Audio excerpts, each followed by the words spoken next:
ராமர் கோயில் கும்பாபிஷேக சிறப்பு விழா இது கிட்டத்தட்ட 500 ஆண்டுகால போராட்டத்துக்கு கிடைத்த வெற்றி அப்படின்னு சொல்லி அவங்க கொண்டாடுறாங்க. இந்த விவகாரத்தை நீங்கள் ஒரு பெரியாரவாதியாக எப்படி பார்க்குறீங்க? அதாவது இந்த ராமர் கோயில் இந்த கொண்டாட்டம் எல்லாமே உலகத்துக்கு இன்னும் காட்டு மிராண்டிகளாகவே இருக்கிறோம் அப்படின்னு எடுத்து சொல்கிற ஒரு நிகழ்வாக தான் அது இருக்கும். இன்னைக்கு இது தமிழ்நாட்டில் கூட நீங்கள் சொன்னீங்களே திமுக கொஞ்சம் இப்படி தான் பேச முடியுது. அதாவது கோயில் கூடாது என்பதற்காக அல்ல, அது கொடியவர்களின் கூடாரமாக இருக்கக்கூடாது அப்படிங்கிற கலைஞரோட வசனம் மாதிரியே தான். கோயிலே எதுக்கு? கோயில் இருந்தால் அது அப்புறம் நல்லவனுங்க என்ன கெட்டவனுங்க என்ன? கோயிலே தேவையில்லை அப்படின்ற கோணத்தில் நீங்கள் பேசுகிறீங்க. ஆனால் அந்த ஒரு கட்டத்தில் எல்லாரையும் அரவணைச்சு போகக்கூடிய ஒரு கட்டத்தில் இங்கே வர்றதுனால தானே கோயிலில் போய் வழிபடுறவங்களும் பெரியாரை கொண்டாடுறாங்க. கோயிலில் போய் பெரியாரை கொண்டாடப்பட வேண்டியது அவசியம் கிடையாது. இல்ல தவறு. அவருடைய பகுத்தறிவு கருத்துக்களை முழுமையா ஏற்கல ஒரு கருத்து புறந்தள்ளிட முடியாதுல்ல. அவங்க ஏற்காம இல்ல. ஏண்டா ஒரு நாட்டில் ஒரு வீட்டில் ஒரு தெருவில் பிறக்கிறன்னா தாழ்ந்தவன், பக்கத்து வீட்டில் எதிர் வீட்டில் பிறக்கிறவன் உயர்ந்தவன், இதுக்கு ஒரு சட்டம், இதுக்கு ஒரு நாடு, இப்படி இருக்கிறது நியாயமா அப்படின்னு மக்கள்கிட்ட கேட்குறாரு. இதே மக்களுக்கு போய் சேரலையே. பக்தியை பரப்புறதுக்கு இவ்வளோ பேர் வர்றான், பகுத்தறிவை பரப்புறதுக்கு சுயநலம் இல்லாத ஒரு கூட்டம் யாருமே இல்லாத மாதிரி ஆயிடுச்சு. இல்லை இன்றைய ராமன், நான் ஒரு காலத்தில் ராமன் ஒரு நாட்டை ஆண்டவனா இருந்திருப்பான், அவனை வச்சு பிற்காலத்தில் கதைகள் புனைந்திருக்கலாம். அப்படிப்பட்ட ஒரு இந்த காலகட்டத்து ராமனா கூட நான் சில முறை மோடியை பார்ப்பேன்.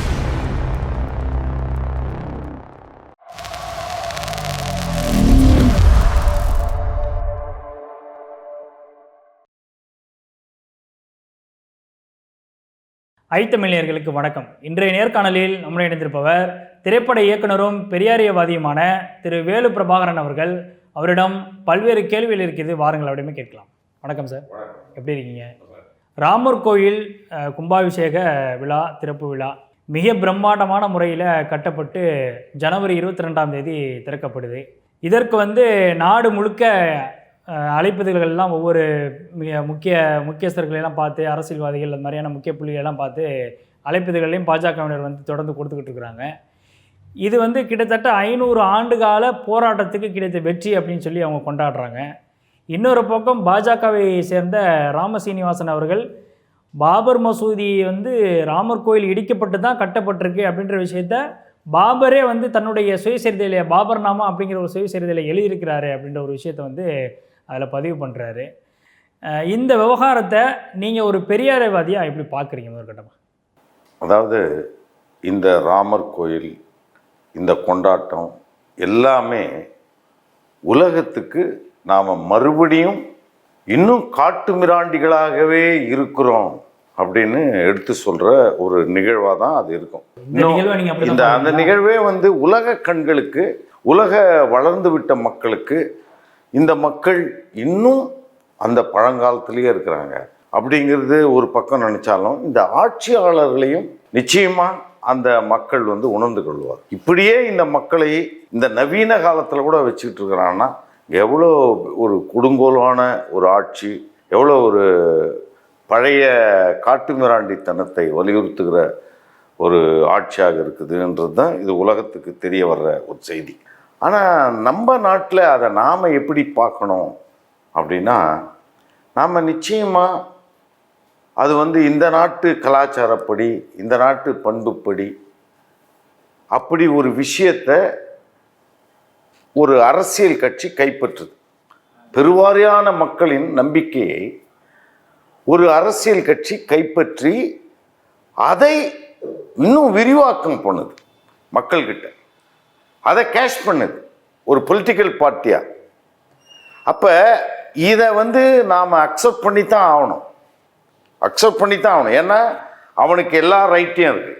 இப்போ யாரை நம்ம டிஃபெண்ட் பண்ணலாம் அப்படின்னா, இந்த கருத்தை, இந்த கருத்தியலை, அதாவது உதாரணத்துக்கு இந்த ராமாயணம் மகாபாரதம் எல்லாமே ஒரு கதைகள், இந்த காலகட்டத்தில் பார்க்குற ஒரு சினிமாக்கள் மாதிரி நீங்க கதைகள் சொன்னாலும் பெரும்பான்மையான மக்கள் மக்கள் அதுதான் ஆன்மீகத்தோட தானே அவங்க அதேதான். அதனால்தான் இந்த இது, அதாவது இது ஒரு சினிமாக்கள் மாதிரி. அந்த காலத்துல சினிமாக்கள் கிடையாது.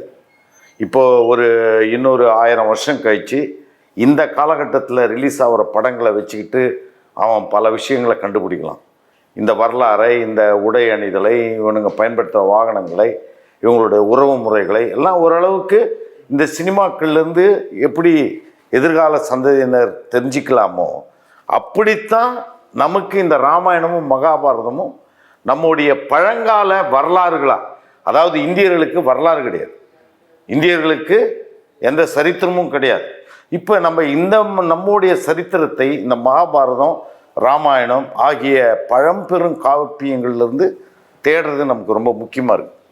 ஆக இங்கே அதை கடவுளாக பார்ப்பனர்கள் மாற்றி விடுகிறார்கள். அப்படிப்பட்ட ஒரு கதாபாத்திரங்களை பார்ப்பான் கடவுளாக மாற்றுறான்.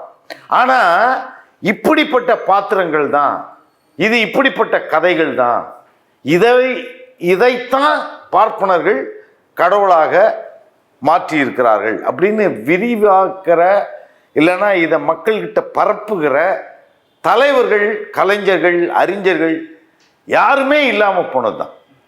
இவர்களுடைய மரபணு நம்மளுக்கு ஒரு விஷயம் நல்லா பார்த்துங்க. இவன் 2000 வருஷமாகவே சூத்திரனா, தீண்டப்படாதவனாகவே தொடர்ந்து இருக்கிறான். இந்த நவீன காலத்துலையும் இருக்கிறான்.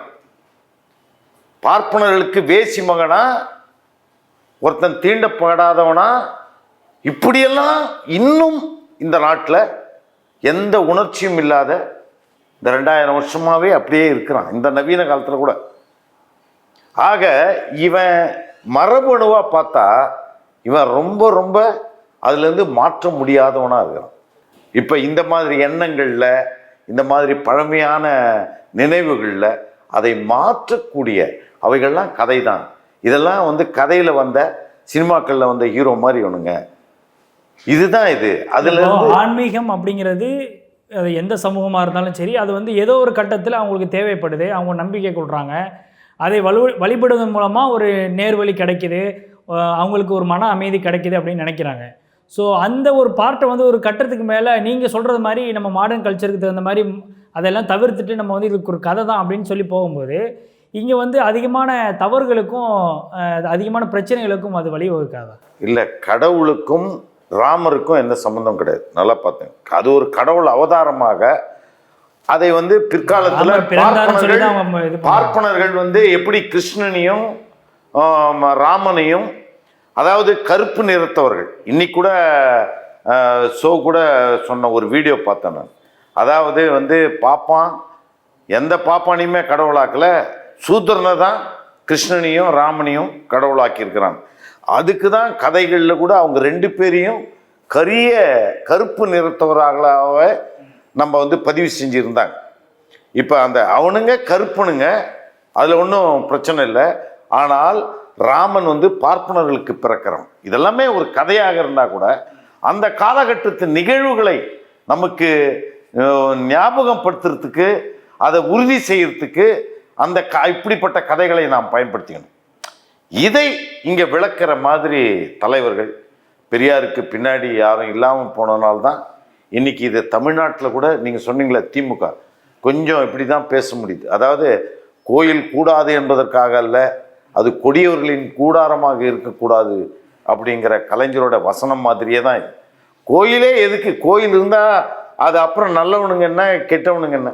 அது மூடனுங்களுடைய ஒரு இடமா, ஒரு அறியாமையை வளர்க்கிற ஒரு இடமா, அநியாயத்தை செய்கிற ஒரு இடமா, சமூகத்தை சமநிலை இல்லாமல் செய்கிற ஒரு இடமா கோயில் இருக்கு.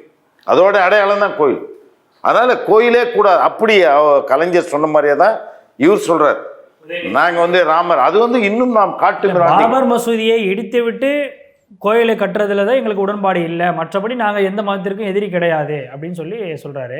இப்போ அவங்க இதை மதச்சார்பின்மையாக இதை கொண்டு போகணும், ஏன்னா எல்லாருக்குமான ஒரு அரசு அப்படின்றத அவங்க கட்டமைப்பிக்கணும் அப்படிங்கிறத தான் விரும்புகிறாங்க. இந்த திமுகவில் உறுதியான நிலைப்பாடு அப்படின்னு எடுத்திருந்தா, அதாவது இவங்க சொல்ற இந்த வெற்றியை விட உறுதியான நிலைப்பாடு, நாங்கள் முழுக்க நாத்திகர்கள், நாங்கள் உண்மையாக பெண்ணடிமையை எதிர்க்கிறோம். இப்படியெல்லாம் உண்மையா அந்த பெரியார் அண்ணா கொள்கைகளுக்கு இவர்கள் உருவம் கொடுத்துருந்தாங்கன்னா இன்னைக்கு இவங்களை அசைக்க கூட முடியாது. ஆனால் அதில் இவங்க சமரசம் செஞ்சுக்கிறாங்க. ஏன்னா இவங்க என்ன நினைக்கிறாங்கன்னா, இங்கே இருக்கிற பெரும்பான்மையான மக்கள் எங்கள் கட்சியில் இந்துக்கள்ன்றதும் இல்லை சார். நீங்கள் சொல்கிறது மாதிரியான கோணத்தில் எடுத்துக்கிட்டோம் அப்படின்னா, இப்போது நீங்கள் சொல்வதை போல் உறுதியாக இருந்து பெரியார் சொல்வதை போல் கோயிலே தேவையில்லை அப்படின்ற கோணத்தில் வந்து நீங்கள் பேசுகிறீங்க. ஆனால் அந்த ஒரு கட்டத்தில் இங்கே எல்லாரையும் வந்து அரவணைச்சு போகக்கூடிய ஒரு கட்டத்தில் இங்கே வர்றதுனால தானே கோயிலில் வந்து போய் வழிபடுறவங்களும் பெரியாரை கொண்டாடுறாங்க.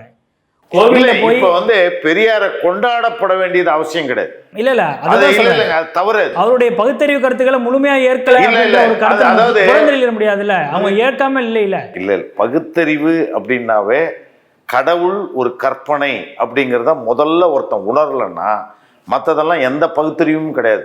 அதெல்லாம் ஒரு பகுத்தறிவு லிஸ்ட்ல சேர்த்து இந்த உயர்ந்த பகுத்தறிவை கலைச்சிடுறாங்க. இதுதான் பகுத்தறிவு. இப்போ வந்து ஒரு மாவை வந்து ஒரு நாட்டையே 50 ஆண்டுகளில் ரொம்ப தரித்திர நிலைமையிலிருந்து உலகத்துடைய உன்னத மிகப்பெரிய நிலைக்கு சீனா மாத்துறாரு அப்படின்னா முதற் கொள்கை அங்கே இருக்கிற கடவுளை ஒழிப்பது. புரியுதுங்களா? மார்க்ஸ் கம்யூனிசத்தை பரப்பணும் அப்படின்னா கடவுள் என்கிற மாயை ஒழிக்கப்படணும் அப்படிங்கிறார். மதம் என்கிற அபினை ஒழிக்கப்படணும் அப்படிங்கிறார். அது ஒழிச்சாதான் அது அறிவே திறக்கும். அதனால் அவ்வளோ பெரிய கொள்கையை பெரியார் தந்திருக்கும் போது அதில் இவர்கள் சமரசம் செய்து கொண்டிருப்பது மிக மிக மிக மூடத்தனம். அப்போ இந்துத்துவாவை வீட்டிலிருந்து ஒழிக்க முடியாத இவர்கள் நாட்டிலிருந்து ஒழிக்கணும் அப்படின்னு நினைக்கிறது, அதுக்கு சப்பக்கட்டு கட்டுறது இல்லைங்க. அது வந்து அதாவது இது அரசியலில் வரக்கூடாதுன்னு நாங்கள் அப்படி சொல்ல முடியாது. அரசியலில் வர்றவனே உன்னை எப்படியாவது ஜெயிக்கணும்னு தான் அவன் வரான். அவன் எது மக்களுக்கு சுலபமாக புரியுமோ, எது மக்களை சுலபமாக ஈர்க்குமோ அதை அவன் பரப்புறான். ஆனால் அதற்கு எதிர்கருத்தை வச்சுக்கிட்ட நீங்கள் பெரியாருக்கு பிறகு இதை வந்து பரப்ப முடியல. உங்களால் பரப்பலை. பெரியார் அளவுக்கு அண்ணா இருந்த ஒரு அளவுக்காவது அடுத்தடுத்த கட்ட தலைமைகள் பெரியார் இயக்கத்திலையும் வரல, பெரியார் வந்து தலைவராக ஏற்றுக்கொண்ட அரசியல் இயக்கத்திலையும் வரல. அது மிகப்பெரிய ஒரு ஒரு வெட்கக்கேடான ஒரு விஷயம், பரிதாபத்துக்குரிய ஒரு விஷயம். இந்த மக்களை மேம்படுத்தக்கூடிய மிகப்பெரிய ஒரு ஆயுதம் பெரியார் என்கிற ஒரு ஆயுதம் அப்படிங்கிற ஒரு பெரிய மிகப்பெரிய தத்துவம், வாழ்வியல், நவீனவியல், அதை வந்து ஒருத்தர் சொல்லியிருக்கிறாரு. அதை வந்து நம்ம மக்கள்கிட்ட பரப்ப முடியாமல் போயிடுச்சு. அப்படித்தான் நாம் இதை நினைக்கணுமே தவிர இப்படிப்பட்ட ஒரு கோயில் திறப்பு விழா நடக்குது, இதை நாம் எப்படி பார்க்கணும் அப்படிங்கிறது மிகப்பெரிய மூடத்தனம். ஏன்னா தமிழ்நாட்டில் இன்னைக்கு பார்த்தீங்கன்னா ஒரு 10,000 கோயிலாவது சின்ன ஊர் பெரிய ஊர்ல இருந்து கட்டிக்கிட்டு இருப்போம் இல்லையா? கட்டிட்டு தானே இருக்கிறான். அதே அளவுக்கு நீங்கள் வந்து வருஷா வருஷம் இந்த கோயில்களை இந்த குட்டிச்சவரெல்லாம் புனரமைக்கிறதுக்கு நம்ம எவ்வளோ கோடிக்கணக்கான ரூபாயை கொடுக்குறோம் இல்லையா? இப்போ வந்து சேகர் பாபு வந்து ராமாயணத்தை பரிசீலிக்கிறார், அதில் தப்பு கிடையாது. ஆனால் அந்த அளவுக்கு சமரசத்துக்கு நம்ம வந்துட்டோம்ல. இப்போ நாம் சொல்கிறது என்னன்றதே மக்களுக்கு போய் புரியாத. சனாதானத்தை ஒழிக்கணும், சனாதானத்தை ஒழிக்கணும், சூத்திரன் அப்படிங்கிறத ஒழிக்கணும், பறையன் அப்படிங்கிறத ஒழிக்கணும் அப்படின்னு இன்னும் எத்தனை காலத்துக்கு நாம் சும்மாவே இதை பற்றி மேடைகளில் பேசிக்கிட்டே இருப்போம். 2000 வருஷமா இருக்கிற இந்த குறைபாடுகளை நீக்க முடியாத ஒரு தலைவர்கள். இந்த கருத்தியலை பேசுறதுக்கே கடுமையான முறையில் இந்தியா முழுக்க பெரிய எதிர்வினைகள் வந்துச்சு. உதயநிதி அவர்கள் சனாதனம் வந்து ஒழிக்கப்பட வேண்டியது அப்படின்ற ஒரு விஷயத்த சொன்னதுக்கு பிறகு அங்கே இன்னும் சொல்லப்போனால் வட மாநிலங்களில் வேறு மாதிரியான இந்து மதத்தில் உள்ளவங்களையெல்லாம் அழிக்கணும், ஒழிக்கணும்னு அங்கே இந்தியா கூட்டணியில் உள்ளவங்க பேசுகிறாங்கன்ற மாதிரி கோணத்தில் அங்கே பிரச்சாரம்லாம் பண்ணாங்க.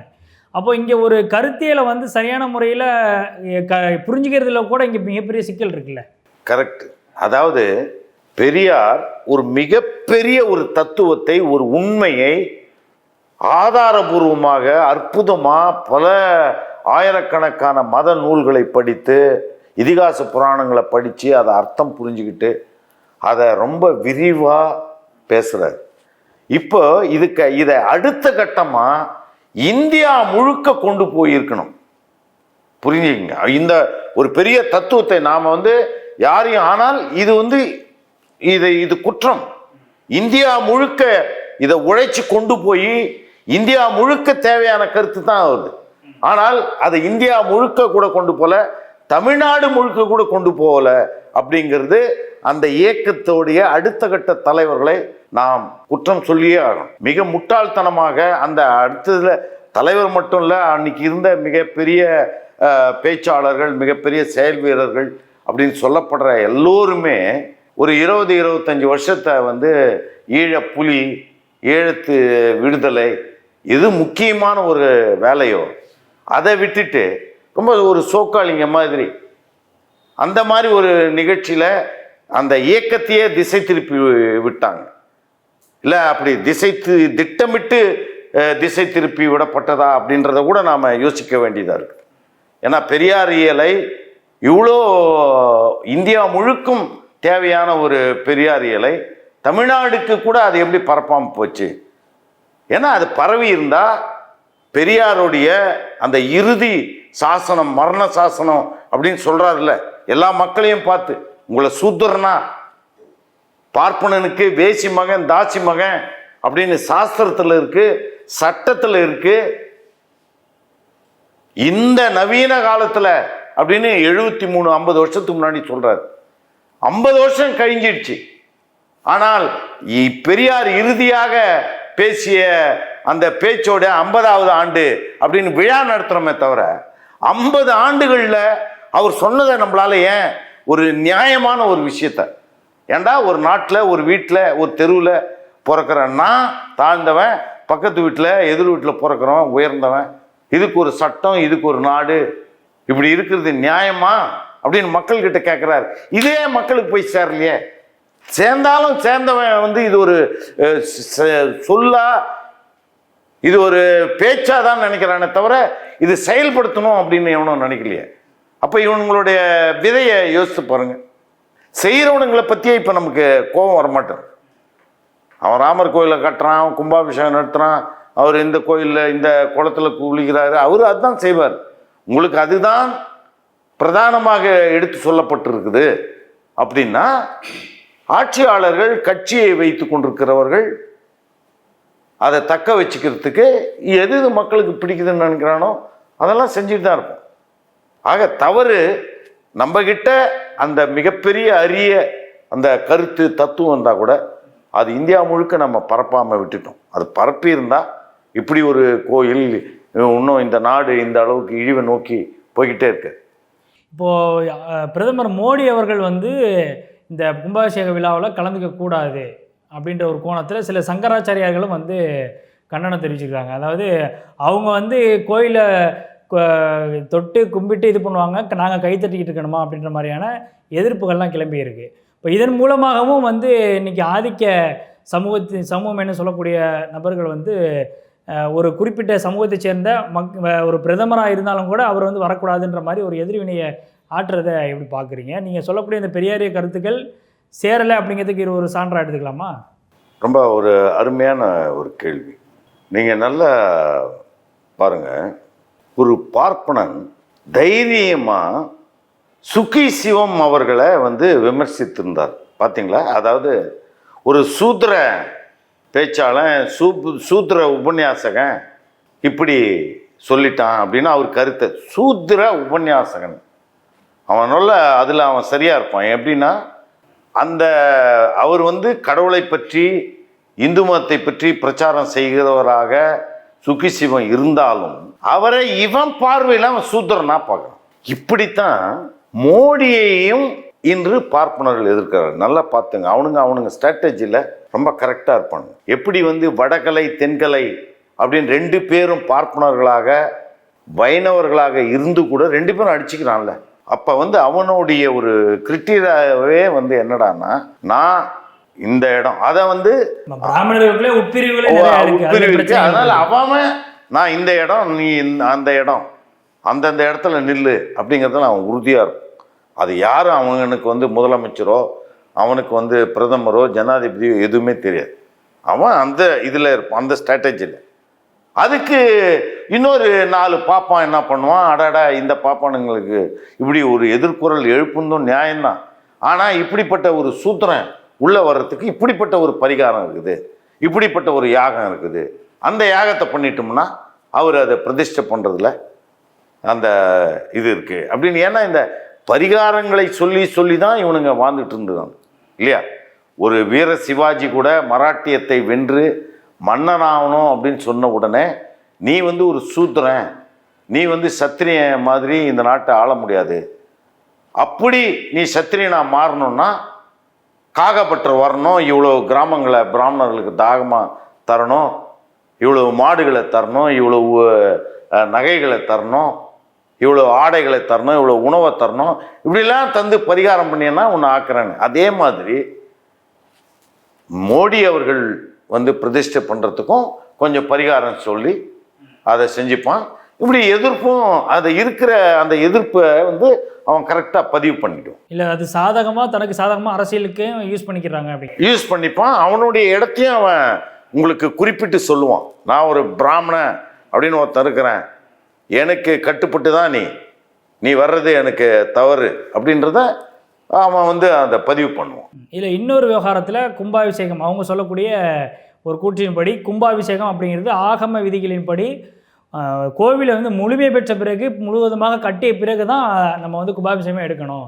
ஆனால் முழுவதுமாக வேலையே முடியலை, 2 வருட காலம் இன்னும் எடுக்கும். அதற்கு முன்னதாகவே வந்து இங்கே கோவிலை வந்து அவசர கதியில் தேர்தலுக்கு முன்பாக திறப்பதற்கான வேலைகள் நடக்குது. இதுவே வந்து ஆகம விதிகளுக்கு எதிரானது அப்படின்னு சொல்லி அதுவும் ஒரு டீம் வந்து எதிர்ப்பு தெரிவிக்கிறாங்க. இதுக்கு பாருங்க இன்னொருத்தன் பதில் கண்டிப்பாக சொல்லுவான். என்ன சொல்லுவான்னா, இந்த தேதியை விட்டுட்டா அப்புறம் நமக்கு 13 வருஷம் தேதி கிடைக்காது அப்படின்னு அவன். ஏன்னா எதை வேண்டுமானாலும் அவர்கள் சொல்வார்கள், மாற்றுவார்கள். அதனால இந்த தேதியில் வச்சுக்கிறதுல ஒன்றும் தப்பு இல்லை, அப்படி கட்டி முடிக்காததுக்கும் நாம் ஒரு பரிகாரம் செஞ்சுக்கலாம் அப்படின்னு ஒரு பரிகாரத்தை சொல்லுவோம், ஒரு மந்திரத்தை இப்படி சொல்லிட்டா அது சரியாயிடும் அப்படின்ற அவனுடைய ஒரு இது.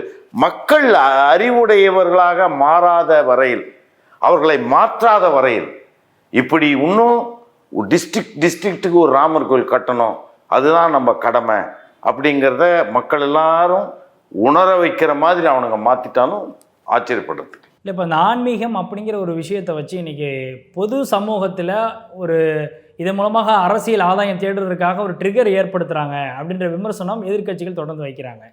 இப்போ அந்த புள்ளியிலேருந்து தான் இந்த ராமர் கோயில் விவகாரத்தை நம்ம பார்க்கணுமா? நிச்சயமா. அதாவது உண்மையாகவே நான் மோடி அவர்களை நினைப்பேன். மோடி எல்லா நாட்டுக்கும் போகிறாரு, எல்லாத்தையும் அவர் அறியாதவராக இருக்க மாட்டார், எல்லா உணர்வும் அவருக்கு இருக்கும். எப்படி ஒரு வாட்டி அத்வானி கூட ஒரு வாட்டி சொல்லியிருக்கார், எங்களுக்கு வந்து கடவுள் வந்து உருவத்தில் இருப்பார் அப்படின்றதுல எனக்கு நம்பிக்கை இல்லை அப்படின்னு அத்வானி அவர்கள் சொல்லியிருக்கார். அது மாதிரி அவர் தான் பாத யாத்திரை அதான் அவரும் அது மாதிரி. ஏன்னா நான் அந்த எண்ணத்தை உடையவன் அப்படிங்கிறத அவர் எப்படி சாவர்கர் வந்து நானும் ஒரு நாத்திகன் அப்படின்னு சொல்கிறாரோ, அந்த மாதிரி மோடி அவர்களை கூட நான் நிறைய முறை யோசிப்பேன். அவர் வந்து மௌனமாக நடந்து போகும்போதும் கோயில்கள் நிச்சயமாக இப்படிப்பட்ட கடவுள்லாம் இருக்க மாட்டான். இதெல்லாம் வந்து இந்த மக்களை ஏமாத்துறதுக்காக நான் செய்ய வேண்டியது இருக்குது அப்படிங்கிற மாதிரி. அதாவது உதாரணத்துக்கு ராமர், வால்மீகி ராமாயணத்தில் ராமரை பல முறை வால்மீகி எழுதுகிறார். பார்ப்பனர்களுடைய அதாவது வலியுறுத்தல், பார்ப்பனர்கள் தருகிற நெருக்கடி, இதை செய் அதை செய். நீங்கள் ஒரு சூத்திரனை கூட கொன்னாரு ராமர் அப்படிங்கிறாருலாம் கூட பார்ப்பனர்கள் தான் அந்த இதெல்லாம் சொல்லியிருப்பாங்க. அவர்கள் கொடுக்குற நெருக்கடி தான். அவங்க தான் இவங்க மனைவியை பிரிஞ்சிரு, இல்லைன்னா இந்த நாட்டுக்கு பிரச்சனை, இதெல்லாம் சொல்லக்கூடிய இடத்துல தான் பார்ப்பனர்கள் இருந்தார்கள். அவர்களுடைய நெருக்கடியில் ராமன் பலமுறை வந்து மனம் சோர்ந்திருந்தான் அப்படின்னு வால்மீகி எழுதுறார். அது மாதிரி அப்போ இன்றும் இந்த பார்ப்பனர்களுக்காகத்தான் இதையெல்லாம் செய்ய வேண்டியது இருக்குது அப்படின்னு மோடி கூட இன்றைய ராமன், நான் ஒரு காலத்தில் ராமன் வந்து ஒரு நாட்டை ஆண்டவனா இருந்திருப்பான், அவனை வச்சு பிற்காலத்தில் கதைகள் புனைந்திருக்கலாம். அப்படிப்பட்ட ஒரு இந்த காலகட்டத்து ராமனா கூட நான் சில முறை மோடியை பார்ப்பேன். இந்த தற்காலத்து ராமராக தான் நான் பார்ப்பனர்களுடைய நெருக்கடி, பார்ப்பனர்களுடைய விருப்பம், இதையெல்லாம் செஞ்சால் தான் இந்த நாட்டில் இந்த பக்தியை வச்சு நாம், இந்த மதத்தை வச்சு நாம் அரசியல் செய்ய முடியும் அப்படிங்கிறத அவர் நிச்சயமாக உணர்வார் அப்படின்னு நான் நினைக்கிறேன். இப்போது இதான் ஏற்கனவே நான் கேட்க வந்த கேள்வி தான் சார். இப்போது பாபர் மசூதி அப்படிங்கிற ஒரு மசூதி அங்கே கிட்டத்தட்ட 500 ஆண்டுகளுக்கு மேலே இருந்திருக்கு. அப்படி அதுக்கான சான்றுகள் எல்லாமே இருந்திருக்கு. 92 டிசம்பர் 6ஆம் தேதி அந்த மசூதி அப்படிங்கிறது இடிக்கப்படுது.